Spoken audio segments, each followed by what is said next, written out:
감사드립니다. 우리 학기적으로 한번 인사하시겠습니다. 사랑하고 축복합니다.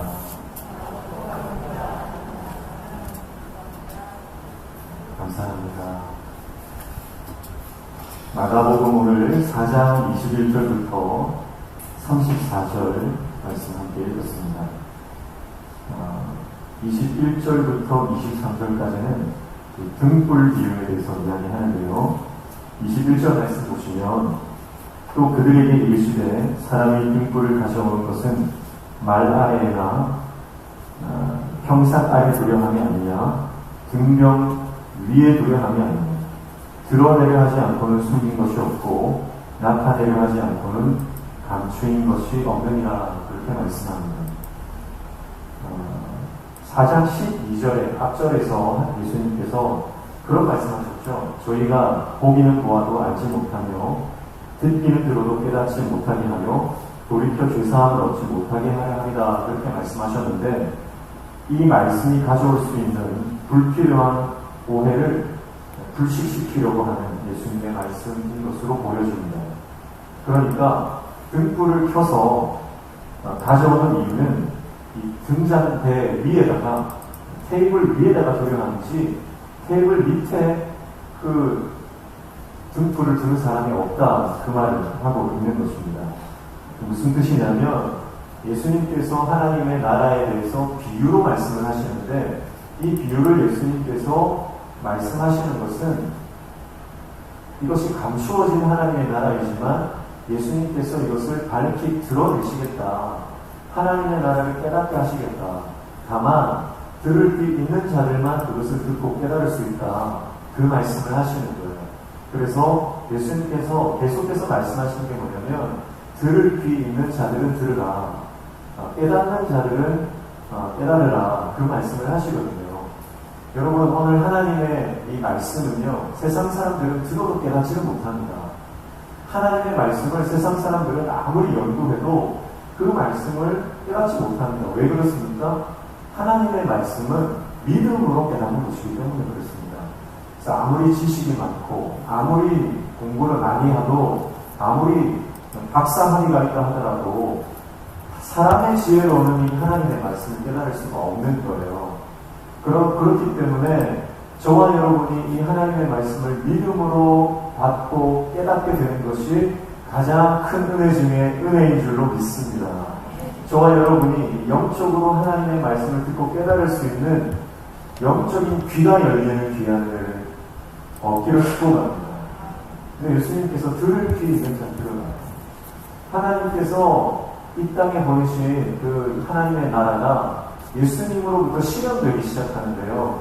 그 예수님께서 가져오시는 하나님의 나라가 이제 영적으로 깨닫는 사람들, 들을 수 있는 사람들을 통해서 이제 계속해서 드러나는 그런 것을 보여주고 있습니다.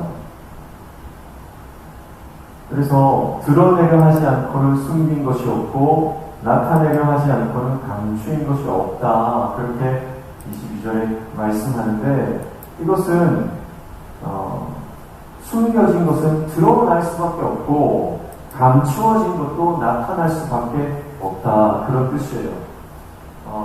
그래서 보물찾기와 같다. 그렇게 생각되어집니다. 어릴 때 학교에서 소풍 가면은 보물찾기 하지 않습니까? 그러면 선생님들이 미리 학생들이 도착하기 전에 보물을 다 숨겨놓는다고요. 선생님께서 그 보물을 숨겨놓을 때 절대 못 찾게 해야지. 그러면서 숨기시나요? 그렇지 않지요. 절대 못 찾지 못하는 곳에 숨기는 것이 아니라 힘들지만 찾을 수 있을 만한 곳에 숨기는 거예요. 그래서 선생님이 그 보물을 숨길 때는 어떤 마음이에요? 이 보물을 찾을 때 이 보물을 찾은 학생이 얼마나 기쁠까. 제발 좀 찾아줬으면 하고 숨기는 거예요. 그게 보물찾기잖아요. 우리 하나님 나라도 마찬가지라는 겁니다. 하나님께서 이 놀라운 천국 비밀을 하나님의 말씀 속에 그리고 우리가 살아가는 하나님의 창조 세계 안에 많이 감추어 놓으셨지만 이것이 영원히 비밀로 남는 것을 하나님 원하지 않으시고 믿음으로 그 하나님의 나라를 발견하고 믿음으로 그 하나님의 나라를 경험하고 누리는 인생으로 살아가기를 주님 원하시는 줄로 믿습니다. 그래서 세상 가운데는 감춰졌지만 믿음으로 살아가는 하나님의 백성들에게는 밝히 드러나는 것이 하나님의 나라고, 그래서 그 하나님의 나라를 저와 여러분이 오늘날 누리고 경험하고 맛보면서 살아가는 하나님의 종들 다 되시기를 축복합니다. 그래서 천국은 찾는 자의 것이라 말하는 거예요. 천국은 침노하는 자의 것이다, 그렇게 말하잖아요. 여러분, 우리가 하나님의 나라를 갈망하고 하나님의 말씀을 사모함으로 하나님 앞에 나아가면 감추인 보화를 찾는 것처럼, 보물 찾기 할 때 이 보물을 찾는 그 기쁨을 누리는 것처럼 하나님의 나라를 찾고 맛보고 누리는 그 놀라운 은혜를 경험하게 될 줄로 믿습니다. 독일의 철학자인 칼 야스퍼스는 이 세상이 초월자의 암호로 가득 차 있고 철학의 과제는 초월자의 암호를 해독하는 작업이다, 그렇게 이야기했습니다. 다시 말해서 하나님께서 이 세상 가운데 하나님의 암호를 다 숨겨놓으셨다. 그런데 그 암호를 사람이 발견해내고 해독해낼 때 현존하는 인간은 신적 존재의 품에 안길 수 있고 가장 큰 내면의 충만함을 느낄 수 있다, 그렇게 이야기하는 거예요. 또 시인 보들레르도 이런 말을 했습니다. 이 세상 만물은 상형 문자이고 시인은 번역자이며 암호 해독자다, 그런 이야기를 했어요. 신앙적으로 해석하면 이런 말입니다. 이 세상 모든 만물 속에는 하나님의 숨결이 스며들어 있고 감추어진 하나님의 나라를 발견하는 것이 우리의 역할이다, 그런 말이죠. 영국의 시인 윌리엄 블레이크도 그의 시 순수의 전조에서 이렇게 얘기합니다. 하나의 모래에서 세상을 보고 한 송이 들꽃에서 천국을 본다. 그대의 손바닥에 무한을 쥐고 순간 속에서 영원을 보라. 그런 시구가 있습니다. 여러분, 우리가 살아가는 이 세상은 모든 우리의 살아가는 모든 삶의 공간과 시간에 우리가 밟고 살아가는 그 모든 땅 가운데에 하나님의 놀라운 숨결과 하나님의 나라가 스며들어 있는 줄로 믿습니다. 감추어진 그 하나님의 나라를 발견할 때 우리는 그 하나님의 나라에서 놀라운 감격과 기쁨을 얻게 되는 줄로 믿습니다. 야곱이 이 진리를 경험했어요. 형 에서의 장자권 복을 가로챈 야곱은 이제 도망자 신세가 되어버렸습니다. 그래서 목숨 부지하기 위해서 먼 여정을 떠납니다. 완전히 빈털털이 도망자 신세가 되었어요.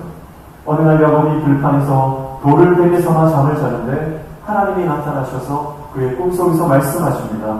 내가 너를 떠나지 아니하리라. 내가 너와 함께하겠다 말씀하시는 거예요. 야곱의 입장에서 죄를 짓고 도망자 신세가 되어서 이제 목숨 부지하기 위해서 떠난 그 처량한 길이에요.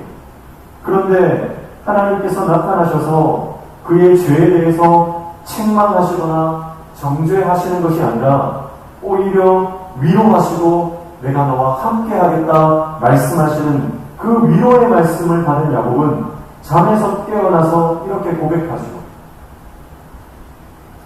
하나님이 과연 여기에도 계셨으나 내가 알지 못하였구나. 하나님이 여기 계셨구나. 내가 도망가 신세가 되어서 빈 들판에서 돌을 베개 잡고 자는 이 자리에서도 하나님은 나와 함께 계셨구나. 여기가 하나님 나라였구나. 그것을 깨닫게 되는 것입니다. 여러분, 하나님은 도망자의 자리, 거친 들판의 자리에서도 여전히 우리와 함께 하시는 분입니다. 하나님은 우리의 삶의 영광스러운 자리, 성공의 자리에서만 함께 하시는 분이 아니라 모든 실패의 자리, 모든 눈물의 자리에서도 여전히 우리와 함께 하시는 분인 줄로 믿습니다. 하나님과 함께하는 그곳이 그 어디나 하늘나라, 하나님의 나라 천국이 되는 줄로 믿습니다. 하나님이 함께하시는 임재의 그 장소, 하나님의 임재가 충만한 그 자리가 바로 하나님의 나라다, 그 말을 하고 있는 것이죠. 하나님이 함께하는 임재의 시간, 그 시간이 바로 천국의 시간입니다. 하나님이 임재하시는 그 임재의 장소, 그 공간이 하나님의 나라가 되는 줄로 믿습니다. 그러므로 우리가 지금 예배하고 있는 이 공간이, 이 시간이 하나님이 함께 해주시면 천국이 되는 것이고, 우리가 아무리 제사를 많이 드리고 믿음의 제사를 드리고 예배를 드려도 하나님이 함께하지 않으면 그곳은 하나님 나라가 아니라 세상 나라가 되는 거예요.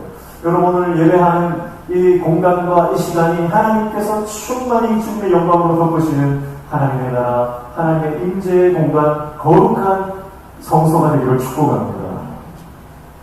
그래서 감추어져 있지만 발견되기를 기다리는 보물처럼 세상이 알지 못하는 감추어진 그 하나님의 나라가 하나님의 사람들로 인해서 날마다 발견되어지는 놀라운 은혜를 경험하기를 축복합니다. 여러분이 살아가는 가정이 그래서 하나님의 나라로 발견되어지기를 축복합니다. 여러분이 일하는 모든 사업과 직장, 그 일터가 하나님의 나라로 재발견되어지는 역사가 일어나기를 축복합니다. 우리가 살아가는 그 모든 밟고 살아가는 공간이 하나님이 함께 하심으로 하나님의 나라, 천국이 되어지는 그 천국을 발견하는 하나님의 신실한 종들 받으시기를 축복합니다. 이것이 등불 비어서 감추어진 하나님의 나라에 대한 예수님의 비유의 말씀입니다. 그리고 26절부터 29절까지 보면 자라나는 씨의 비유를 통해서 하나님 나라를 설명하십니다. 26절, 27절 말씀 보면 또 이르시되 하나님의 나라는 사람이 씨를 땅에 뿌린 것 같으니 그가 밤낮 자고 깨고 하는 중에 씨가 나서 자라되 어떻게 그리 되는지 알지 못하느니라. 이 부시 중에 자라는 씨의 비유는 마가복음에만 등장하는 비유입니다. 여기에서 강조하고 있는 것은 지금 이 씨가 뿌려지고 난 이후에 자라고 열매 맺는 모든 과정 가운데 사람이 할 수 있는 것은 없다라고 하는 것을 강조하고 있는 거예요. 부지 중에 사람이 어떤 것도 하지 않았음에도 불구하고 부지 중에 이 씨가 자라고 열매 맺는 것처럼 하나님의 나라가 이와 같다, 그 말씀을 하고 있는 겁니다. 당시의 유대인들은 하나님의 나라가 실현될 때 수많은 현상들, 특별히 구약 성경에 예언하고 있었던 그러한 가시적인 현상들이 일어날 것을 기대하고 있었습니다. 다시 말하면 하나님의 나라가 임할 때 악인에 대한 심판과 의인에 대한 신원이 나타날 것이라 기대했습니다. 그래서 로마 제국이 멸망하고 또 하나님을 믿는 경건한 유대인들은 높임을 받는 그런 현상들이 일어날 것이라고 기대하고 있었습니다. 심판과 신원의 사건은 조용히 이루어지는 것이 아니라 전 우주적 사건으로 굉장히 폭발적으로 일어나게 될 것을 그들은 기대하고 있었던 것입니다. 그리고 수많은 징조들을 동반할 것이다, 그렇게 여겨지던 것입니다. 그런데 예수님께서 이미 이 하나님의 나라를 가져왔다고 선포를 하시는데요, 실제적으로 그들이 기대했던 이 일들은 전혀 일어나지 않는 겁니다. 예수 안에서 하나님의 나라가 실제로 도래했다고 하는데 본인들이 기대했던 종말론적 회복의 모습과 전 우주적인 심판의 모습이 나타나지 않는 것입니다. 그러니까 유대인들의 기대가 철저히 깨어져 버리는 그런 장면이다라고 하는 것입니다. 그와 같은 모습이 이 비유 속에 등장하는 사람의 모습 속에 발견되어지는 것입니다. 그 사람은 씨를 뿌렸습니다. 그런데 밤낮 자고 깨는 중에 그 씨가 나고 자라는 과정을 전혀 알아차리지 못했다는 것입니다. 이 비유 안에 등장하는 하나님의 나라의 성장이라는 개념은 유대인들에게는 굉장히 낯선 개념입니다. 그러니까 이렇게 조용하게 하나님의 나라가 일어날지는 그들이 전혀 예상하지 못했던 낯선 모습이다라고 하는 것입니다. 그래서 27절에 밤낮 자고 깨고 하는 중에 씨가 자라서 어떻게 그리 되는지 알지 못했다, 깨닫지 못했다, 그렇게 이야기하는 것이죠. 이것은 하나님의 나라가 씨가 자라고 열매 맺는 것이 하나님의 나라로 비유되었는데 인간적인 능력이나 인간의 계획과는 전혀 상관없이 오직 하나님의 전적인 주권하에 하나님의 나라가 실현되는 것을 보여주고 있는 것입니다. 처음에는 굉장히 미미한 모습으로 하나님의 나라가 시작했습니다. 그러나 이 하나님의 나라는 하나님의 때에 싹이 나고 하나님의 때에 이삭이 나오고 하나님의 때에 열매를 맺는데 그 모든 주권을 누가 지고 계십니까? 하나님이 지고 계시다 라고 하는 것입니다. 그리고 마침내 추수의 때가 임할 것이다 그렇게 이야기합니다. 이 모든 일의 시작과 끝은 인간의 능력이나 인간의 힘이 아니라 하나님의 주권에 달려있음을 이야기하고 있는 것입니다. 그래서 어쩌면 하나님의 나라는 사람들에게는 매력적으로 다가가지 않을 수도 있습니다. 전면적으로 환영받지 못할 수도 있는 것이 하나님의 나라입니다. 왜냐하면 사람들의 기대와 다르기 때문에 그렇습니다. 하나님의 나라는 그러나 사람들의 환영과 사람들의 어떤 호응에 관계없이 점점 생명의 능력을 드러낼 것입니다. 전혀 예수 믿지 않을 것 같은 사람이 어느샌가 믿음이 들어가고 신실한 일꾼으로 쓰임받게 되는 놀라운 역사가 하나님의 방법으로 하나님의 때에 일어나게 될 것입니다. 전혀 예수 믿지 않을 것 같았던 남편이 어느샌가 하나님이 그 사람의 마음에 믿음을 넣어주시고 우리가 알아채리지 못하는 방법으로 믿음이 자라고 열매 맺게 되는 역사가 일어나게 될 것입니다. 내가 그렇게 간절히 기도했던 전도의 대상이 하나님의 때에 그의 믿음이 열매 맺는 역사가 일어나게 되는 것을 우리는 이 말씀을 통해 기대할 수 있는 것입니다. 그러므로 하나님의 나라의 이 역사는 하나님의 주권 아래에서 반드시 중단되지 않고 끊임없이 확장될 것입니다. 하나님의 나라는 하나님께서 일하시기 때문에 그의 사역은 중단되지 않고 끊임없이 그의 역사는 일어나게 됩니다. 왜냐하면 그 하나님의 나라가 진리이고 그 안에는 생명이 충만하기 때문에 그렇습니다. 그러므로 내 기대와 다르다고 실망하지 마십시오. 내가 계획했던 것과 다르다고 절망하지 마십시오.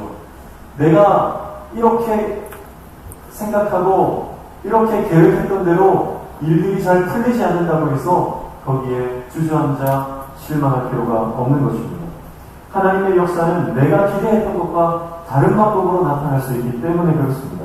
내가 원했던 방법으로 일어나지 않을 수도 있기 때문에 그렇습니다. 그러나 하나님은 하나님의 방법으로 인간이 생각하지 못했던 놀라운 역사를 우리 인생 가운데 행하게 될 줄로 믿습니다. 그러므로 중요한 것은 끝까지 우리가 하나님의 말씀을 붙드는 것. 하나님의 말씀을 신뢰함으로 끝까지 붙드는 거예요. 그러면 말씀을 소유한 인생은 그 말씀이 반드시 자라고 열매내는 역사가 일어나는 것을 경험하게 될 것입니다. 말씀 안에 있으면 반드시 열매맺습니다. 말씀 붙들면 반드시 그 말씀이 역사하시는 그 역사의 장면을 목격하게 될 것입니다.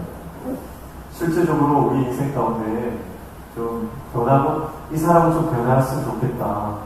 특별히 우리 남편이 좀 변했으면 좋겠는데 우리 생각을 같으면 한 번에 확 변했으면 좋겠다. 그렇게 생각하는데요. 그러나 가시적인 변화가 없어도 우리가 끝까지 하나님 말씀 붙들면 결국은 변하는 역사가 일어나게 될 줄 믿습니다. 시어머니가 한 번에 확 바뀌어서 새 사람이 됐으면 좋겠는데 내 기대와 다른 거예요. 왜 이렇게 하나님의 때가 더딘지. 그러나 끝까지 말씀 붙들면 반드시 하나님께서 은혜를 허락해 주실 줄로 믿습니다. 우리 자녀들이, 내 자식들이 좀 하나님 은혜로 새 사람이 됐으면 좋겠는데 확 변했으면 좋겠는데 내 기대와 내 생각과 왜 이렇게 다른지 어쩔 때는 답답하고 하나님이 원망스럽기도 한 겁니다. 그러나 우리가 하나님 말씀 끝까지 붙들면 하나님의 주권 아래에서 반드시 그 씨가 자라고 열매 맺는 것처럼 반드시 하나님께서 우리 자녀들의 삶도 그렇게 성장시키시고 이끌어 주실 줄로 믿습니다. 그게 하나님의 주권을 인정하는 거예요. 교회에서도 마찬가지죠. 우리 목사님이 좀 바뀌었으면 좋겠는데, 우리 장로님이 좀 바뀌었으면 좋겠는데, 우리 부장 집사님이 좀 바뀌었으면 좋겠는데, 그런 마음을 가지고 계시다면, 여러분, 우리가 붙들어야 하는 것은 그 사람에 대한 집중이 아니라 하나님 말씀에 대해서 붙들고 그 말씀을 물고 늘어져야 한다는 것입니다. 그래서 우리가 끝까지 하나님 말씀 붙들면 내가 생각했던 것과 다른 방법이지만 하나님께서 더 좋은 방법, 더 선한 길로 우리의 삶 가운데 놀라운 은혜를 날마다 허락해 주실 줄로 믿습니다. 30절부터 32절은 겨자씨 비유에 대해서 이야기를 하고 계시죠. 하나님의 나라는 이 겨자씨와 같다, 그렇게 말씀합니다. 31절에 보면 하나님의 나라는 겨자씨 하나님과 같으니 땅에 심길 때에는 땅 위의 모든 씨보다 작은 것이로되 심긴 후에는 자라서 모든 풀보다 커지며 큰 가지를 내나니 공중의 새들이 그 그늘에 깃들일 만큼 되느니라. 아멘. 하나님의 나라는 겨자씨 하나같이 땅에 심긴 후에 일어나는 현상과 비슷하다, 그렇게 말합니다. 그래서 확장성을 이야기하는 것이고, 하나님의 나라가 확장되고 난 이후에는 거기에서 수많은 영혼들이 그 그늘에서, 그 가지에서 쉼을 얻게 될 것을 이야기하고 있습니다. 이 비유의 초점은 눈에 띄지 않을 정도로 작은 시작과 거기에 대조되는 대단한 엄청난 결과를 이야기하는 것입니다. 그러니까 겨자씨는 정말 이 눈에 잘 보이지 않는 작은 점과 같은 그런 씨입니다. 아마 씨 중에서 가장 작은 씨 중에 하나일 것입니다. 그런데 그 작은 씨가 심어져서 나중에 자라고 나면 사람 키만한 나무가 되는 거예요. 거기에서 새들이 와서 거기에 깃들일 수 있을 만큼 놀랍게 성장하는 것이 하나님의 나라다, 그렇게 이야기하는 것입니다. 여러분, 하나님의 나라는 제국의 수도 로마가 아닌 이스라엘의 갈릴리에서 시작된 아주 미미한 사역이었습니다. 그 하나님의 나라의 사역은 세상적인 안목으로 보았을 때는 눈에 띄지 않는 아주 작은 것이었습니다. 그러나 하나님의 나라의 복음은 한 세대가 지나기도 전에 로마의 수도, 제국의 수도까지 퍼져나갔고, 마침내 그 온 제국과 주변 나라들이 그 하나님 나라의 영향력 하에 들어오게 되었습니다. 오늘날에 이르러서는 온 세계 모든 민족이 그 하나님의 나라를 경험하고 하나님의 나라의 영향력 안에 들어온 것을 볼 수가 있습니다. 예수님께서 가져오신 이 하나님의 나라는 언제든지 겁박하고 협박하고 핍박하면 사라져버릴 것 같은, 꺼져버릴 것 같은 등불과 같은 것이었습니다. 그러나 이 하나님의 나라는 결국은 팔레스타인을 뒤집고 로마를 뒤집고 땅끝까지 뒤집는 능력의 나라가 되었습니다. 남녀노소를 막론하고 지역과 혈통을 넘어 누구든지 그 나라 안으로 들어올 수 있게 하시는 놀라운 하나님의 나라가 된 것입니다. 제국은 무너지고 황제는 사라졌지만 하나님의 나라는 영원해서 지금까지도 그 하나님의 나라는 실현되고 있습니다. 시대마다 그 수가 작은 듯 보일지라도 결국 남고 번성한 것은 하나님의 나라였고 진리 복음이었습니다. 그래서 우리는 지금도 이 순간 그 하나님의 나라의 복음의 진리를 붙들고 살아가는 복된 인생으로 살아가고 있는 줄로 믿습니다. 그래서 결국은 하나님 나라, 우리 인생이 힘들고 어려워도 결국은 하나님의 나라를 살아가요. 그러므로 지금 얼마나 힘들고 어려운 시대를 살아가고 있다 할지라도 실망하지 말고 하나님의 나라를 붙드는 저와 여러분 되시기를 축복합니다. 이번 주에 한 제자를 만났는데 그 제자가 본인이 그 인스타그램에서 본 좋은 신앙 성구가 있다고 해서 저에게 보내주더라고요. 페이지 처치라고 하는 그 사이트에 있는 글인데요. 너무 그 글이 좋아서 공감이 되어서 여러분들에게 소개해 드리겠습니다. 그 글은 이렇습니다. 공포영화를 가장 두려워하지 않는 사람은 그 영화의 끝을 본 사람이다. 끝에 서 있는 사람은 결과에 두려움이 없다. 인생의 끝은 하나님 나라다. 그래서 이미 임한 하나님 나라에 사는 사람은 결과에 대한 두려움이 없다. 하나님 나라에 살면 모든 결과는 과정이 되기 때문이다. 베드로의 부인은 결말이 아니었다. 제자됨의 과정이었다. 이스라엘의 광야는 결말이 아니었다. 가나안의 과정이었다. 12년의 혈루증은 결말이 아니었다. 회복됨의 과정이었다. 예수님의 죽음은 결말이 아니었다. 부활의 과정이었다. 고난과 실패와 상처가 나의 결말이 될 것 같아 두려울 때가 있다. 외로움과 열등감과 불안함이 떠나지 않을 것 같아 힘겨울 때가 있다. 하지만 순간은 하나님의 계획이 완성되어가는 과정이다. 골리앗 같은 큰 문제를 앞에 두고 결과를 두려워하고 있다면 다윗에게 골리앗은 왕의 과정이었음을 기억하자. 예비하신 길이 있고 우리는 그 과정 속에 있다. 망친 시험은 끝이 아니라 끝난 이별도 끝이 아니다. 놓친 기회, 무너진 계획은 끝이 아니다. 하나님은 그것으로 하나님의 일을 이루신다. 죄인의 결말은 죽음이었지만 하나님의 사랑으로 죽음조차 영생의 과정이 되었다. 하나님의 끝나지 않는 사랑이 모든 결과를 끝나지 않는 과정이 되게 하셨다. 이런 글이에요. 너무나 감격적인 글 아닙니까?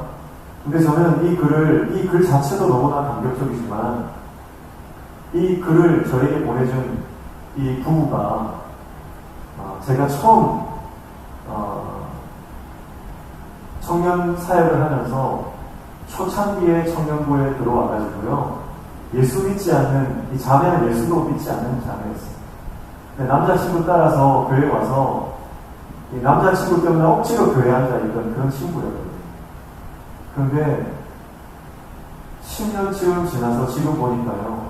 오히려 목회자를 위로하고 목회자에게 도전을 주는 이런 귀한 글들을 보내주는 그런 어마어마한 성장을 이루고 볼 때마다 너무 감격스럽고 기특한 거예요. 하나님 나라가 이와 같지 않다. 정말 미미한 것 같았어요. 믿음도 없는 것 같았어요. 하나님 나라에 대해서는 전혀 관심도 없는 줄 알았습니다. 그런데 하나님의 은혜 안에 머물렀더니 하나님의 말씀 안에 머물렀더니 교회의 믿음의 공동체 안에 머물렀더니 그 안에 믿음이 점점 들어가기 시작하고 그 믿음이 자라기 시작하고 정말 큰 장성한 분량이 되어서 이제는 목회자를 위로하는 목회자에게 도전을 주는 그런 믿음의 분량이 되어 있는 것을 보고 하나님의 나라가 이와 같은 것이구나. 그 영혼들, 그 부부를 보면서 너무나 감격적이고 너무나 마음이 위로가 되는 것이죠. 여러분 그러므로 우리 자녀들을 볼 때도요. 어린 것 같고 마냥 철이 없는 것 같아도 하나님 은혜 안에 거하기만 하면 반드시 성장하고 하나님의 큰 일꾼으로 자라게 되는 줄로 믿습니다. 교회 안에도요, 연약한 자들이 있잖아요. 교회 안에도 좀 모자란 것 같은 그런 지체들이 있다고요. 그러나 그들도 하나님 말씀 안에 거하고 은혜 안에 우리가 품어주기만 하면 언젠가는 그들이 큰 장성한 믿음의 분량으로 하나님 앞에 자라나는 역사가 일어나게 될 줄로 믿습니다. 우리 명신교회도 마찬가지죠. 한국교회 전체를 놓고 보면 우리 명신교회는 한 겨자씨와 같은 미미한 존재입니다. 그러나 우리가 하나님 말씀 붙잡고 끝까지 주님 말씀 안에 거하기만 하면 하나님께서는 우리를 겨자씨가 자라서 큰 나무가 되어 많은 영향력을 미치는 선한 영향력을 가진 존재가 되는 것처럼 우리 명신교회도 하나님 말씀 붙잡으면 하나님께서 우리를 들어 쓰시고 한국교회를 섬기고 세계 열방을 섬기고 선교사님들을 섬길 수 있는 그런 귀한 사명 감당하는 하나님의 교회 될 줄로 믿습니다. 그래서 세상 가운데서 소망을 찾지 말고 하나님 나라에서 소망을 찾고 하나님 나라에 우리의 인생을 거는 저와 여러분 인생 되시기를 축복합니다. 그래서 사도 바울과 같은 사람도 이 하나님 나라, 하나님의 나라와 천국을 바라보고 하나님의 그 상급을 바라보고 끝까지 나아갔던 것이죠. 고린도전서 4장 3절 4절 말씀에 보면 이렇게 말씀합니다. 사도 바울이 너희에게나 다른 사람에게나 판단받는 것이 내게는 매우 작은 일이라 나도 나를 판단하지 아니하노니 내가 자책할 아무것도 깨닫지 못하나 이로 말미암아 의롭다함을 얻지 못하노라. 다만 나를 심판하실 이는 주시니라. 그렇게 이야기하는 것입니다. 그래서 결국 인생의 결말이 사람들의 평가나 사람들의 판단이 아니라 마지막에 하나님께서 나를 판단하시고 나를 심판하실 것이다. 심판 주는 오직 하나님이시라고 하는 그 믿음을 가지고 천국 소망으로 달려나가는 사도 바울의 모습을 볼 수 있는 것입니다. 헨리 나우에는 이렇게 말했죠. 내가 민감하게 몰두하는 것을 보면 내가 하나님께 속했는지 사람에게 속했는지 알 수 있다. 그렇게 헨리 나우인이 이야기했습니다. 여러분, 사람들의 약간의 비판에 심히 분노하거나 약간의 거절감에 너무 우울해하거나 약간의 칭찬이나 성공에 심히 풍부하는 인생을 살고 있다면 여러분, 우리는 하나님께 속하지 않고 사람에 속한 인생이 되는 것입니다. 사람들의 반응에 민감하게 반응하고 요동치는 인생은 어쩌면 인정 중독에 걸린 인생일 수 있습니다. 사람들이 인정해줘야 내가 내 정체성을 확인하는 인생이에요. 그게 인정 중독에 빠진 겁니다. 그러나 여러분, 우리는 사람의 인정이 아니라 하나님의 인정을 받으면 되는 줄로 믿습니다. 하나님의 평가가 제일 중요한 것이에요. 사람의 평가는 사실 중요한 것이 아닙니다. 왜냐하면 사람은 완전한 존재가 아니기 때문에 그래요.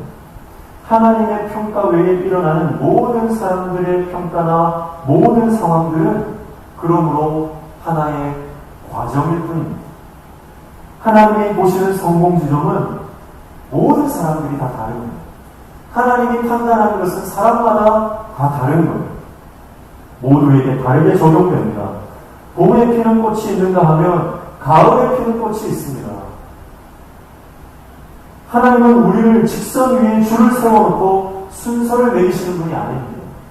어쩌면 하나님은 둥근 원 가운데 우리를 다 넣어두시고 각자가 달려가야 될 길로 달려가도록 사방으로 뻗어져 나가는, 누가 1등이고 누가 2등이 없는 그런 것이 바로 하나님의 나라가 아닌가 생각되어집니다. 그러나 우리는 우리에게 주어진 그 방향으로 열심히 주님 말씀 붙들고 뛰기 시작하면 하나님은 말씀하십니다. 보시기에 심히 좋았더라. 그렇게 말씀하시는 줄로 믿습니다.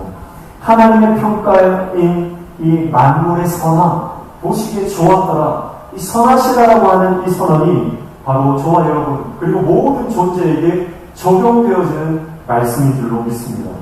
디모데후서 4장 7절 8절에 이렇게 이야기하죠. 나는 선한 싸움을 싸우고 나의 달려갈 길을 마치고 믿음을 지켰으니 이제부로는 나를 위하여 의의 면류관이 예비되었으므로 주곧 의로우신 재판장이 그날에 내게 주실 것이며 내게만 아니라 주의 나타나심을 사모하는 모든 자에게도니라. 아멘. 여러분, 하나님 나라를 우리는 이미 살아가고 있습니다. 하나님의 나라는 예수께서 재림하실 때에 완성될 것이지만 이미 우리 이 땅 가운데, 우리 삶 가운데 시작된 나라입니다. 이 하나님의 나라를 살아가는 저와 여러분은 하나님의 나라 안에서 말씀을 늘 경험하고 하나님의 역사를 경험하는 인생이 되기를 축복합니다. 세상의 어떤 판단이나 평가나 사람들의 인정보다 하나님의 평가와 판단을 중요시하고 하나님 말씀의 기준을 걸고 이 하나님 나라를 살아가는, 그래서 하나님의 복된 놀라운 역사를 날마다 경험하며 살아가는 그런 복된 저와 여러분의 인생 다 되시기를 주님의 이름으로 축복합니다. 기도하겠습니다. 하나님 아버지, 힘들고 어려운 시간을 살아가고 하나님의 나라를 경험하면 그 모든 상황과 역경을 뛰어넘는 현실을 초월하는 인생을 살게 되는 줄로 믿습니다. 하나님의 말씀 안에서 우리가 살아가는 이 천지, 이 세계 안에서 하나님의 나라를 날마다 발견하고 내가 살아가는 이곳이 하나님의 나라가 되어지는 놀라운 은혜를 경험하게 하시고 세상의 어떤 평가와 판단에 우리가 휘둘리지 아니하고 날마다 하나님 안에서 하나님의 능력을 경험하는 인생 다 되어질 수 있도록 하나님의 나라를 경험하는 복된 삶 되게 도와 주시옵소서. 예수님의 이름으로 기도하옵나이다. 아멘.